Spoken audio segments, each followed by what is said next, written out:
Protect your DNA. BioPQQ can promote formation of new mitochondria. Infowarsstore.com.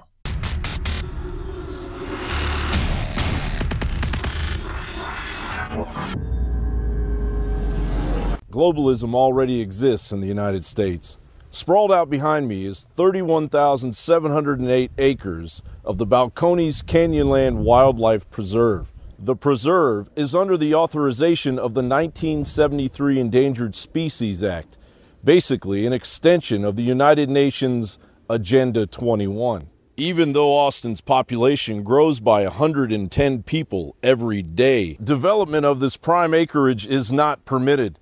And furthermore, with the United Nations' recent implementation of Agenda 2030, the globalist reach is finding its way into our very neighborhoods and lives. President Obama didn't go on a tour of Asia just to be consistently insulted for being a globalist pawn. Obama was attending the G20 in Hangzhou, China, signing away the fleeting remnants of the United States sovereignty over to the globalist 2030 agenda. Among the totalitarian horror this agenda includes are mandatory vaccinations worldwide under the guidance of Bill Gates, the unleashing of GMO technology on the natural world in the guise of feeding the hungry. I mean, genetically modified sounds Frankensteinish. Drought resistance sounds really something you want.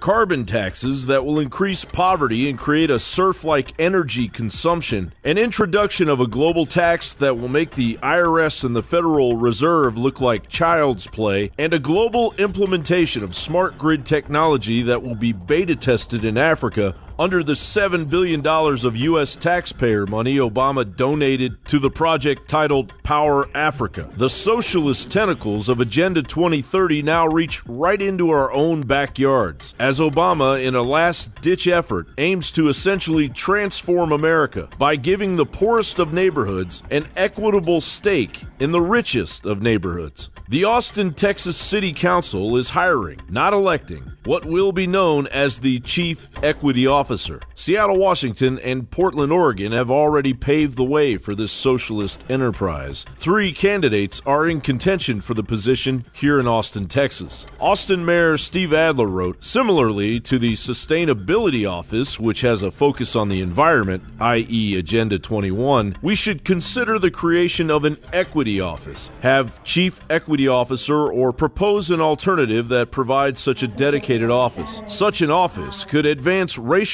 and ethnic equity by looking at all the city does with a focus on equity, gathering equity data, and creating dashboards, advocating for and perhaps staffing the quality of life commissions. The work would focus on tackling institutional barriers based on race and ethnicity, and addressing those issues that interfere with access and equitable service delivery. In response, Austin City Council member Ora Houston replied, "Mayor, this is a great idea. Equity is an issue of class as well as ethnicity and/or culture." So we are there building and drawing the maps and holding people accountable. I think equity means that we, denounce the sense of a system that was created for us and start looking at how do we build our own systems the way that works for the community that's screaming that we need equity. One of the things that we see as being really effective across the country is use of a racial equity tool.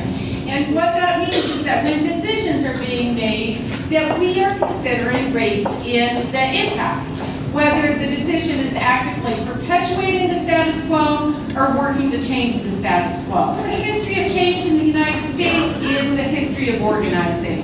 And the reason why we have had change is because of community organizing, putting pressure on government. The main goal of the micromanagement of communities, cloaked in the disguise of diversity, is to eventually break communities down into sustainable megacities, a one-world system that will follow the implementation of the United Nations Strong Cities Network, replacing our local police forces, the watering down or complete elimination of the Second Amendment under the enforcement of Secretary of State John Kerry's signing of the Small Arms Treaty, and an engineered global depression. United Nations manipulation of the human population has become a very stark reality.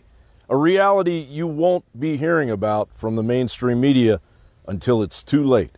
John Bowne for Infowars.com.